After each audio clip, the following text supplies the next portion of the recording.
A stereotypical gay man. You have an idea in your head of what this person looks like. These images can cause a person to hold unhealthy body expectations. Through Fredrickson and Roberts' objectification theory, I'll be focusing on how gay bodies have become fetishized and how a particular body type is seen as the norm. I will also focus on theories such as Judith Butler's performativity theory. Butler argues that gendered performativity is due to one's socialization. However, I will link this theory with the relationship between gay men, their bodies, and society. Maddox et al. Contends that body expectations are internalized from sexual objectifying experiences. Thus, focusing on celebrity culture and body representation in pornography and magazines is vital for my documentary to evoke thoughts of internalized sexual bodies. Other sociologists such as Peter Jason and Paul Dillon contend that male perception of body image is internalized from social networking factors. Furthermore, Scott Duggan suggests that gay men's role within pornography reinforces stereotypical body types. The documentary will start by showcasing images of male bodies from magazines, social media and pornography to demonstrate unhealthy ideals gay men are expected to conform to while simultaneously incorporating social theory. Images of porn stars will be displayed as pornography is vital for the enforcement of stereotypes. For the second section of the documentary, I'll be keeping a video diary of my attitudes towards my own body. This is inspired by mental health activist Matt Johnson. Showing personal struggles with body perception will allow the audience to understand the bipolar effects body image has on an individual. The third section of the documentary will harbour interviews of 2 to 3 gay men that have encountered negative body image issues. The interviews will discuss pornography, magazines and social media and how these social factors have enslaved people into stereotypical body types. Finally, the documentary will close with a summary of the findings. Summarising key points for the audience will ensure important messages have not been missed. The summary will be formed from particular scenes in the documentary, which will add drama to the final piece. The documentary will be a mixed documentary, incorporating participatory and interview documentary styles. I will film the participatory scenes using a handheld camera, then I will situate the camera on a tripod for the interview section.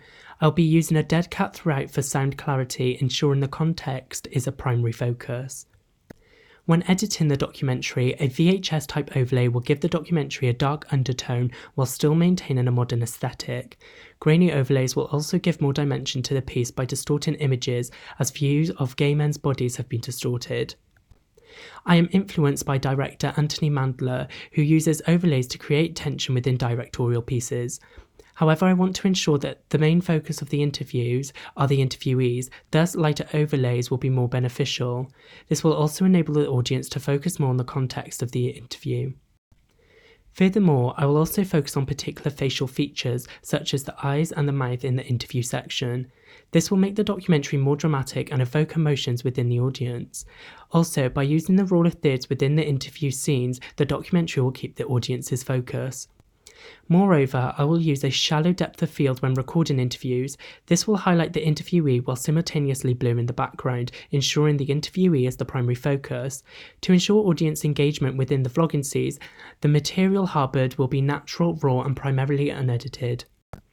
Mixing video diaries with interviews and offcuts of imagery surrounding gay men's bodies will ensure that my documentary is unique.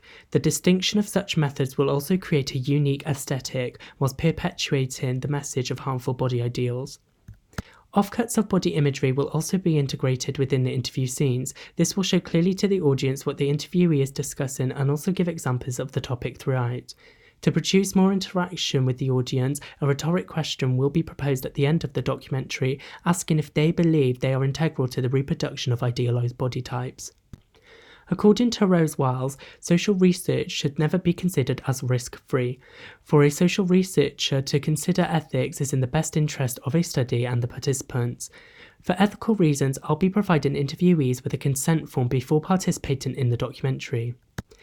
Consent forms ensure that the participant is informed of what the documentary will entail and what their role will be through the process. Moreover, the participants will be able to view the documentary before release and dispute if they are unhappy with how I have used their information, and they can withdraw their information if wanted. If the participants would like to remain anonymous, then I will use backlighting within their interview. This will ensure that their identity is secure and only their figure will be displayed. Furthermore, I will still zoom in on certain facial features such as the mouth, as a person will not be identified from this.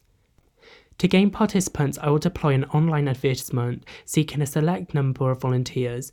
This process will ensure that the participants are engaging on their own terms, and it will give me a larger cohort to gain interviewees, resulting in a less generalised population. All information that has been given to me from participants will be stored in a locked safe, ensuring that personal information of participants will remain secure. Furthermore, body image and identification can be an emotional topic for some, so I will provide a trigger warning at the start of the documentary and wellbeing information at the end.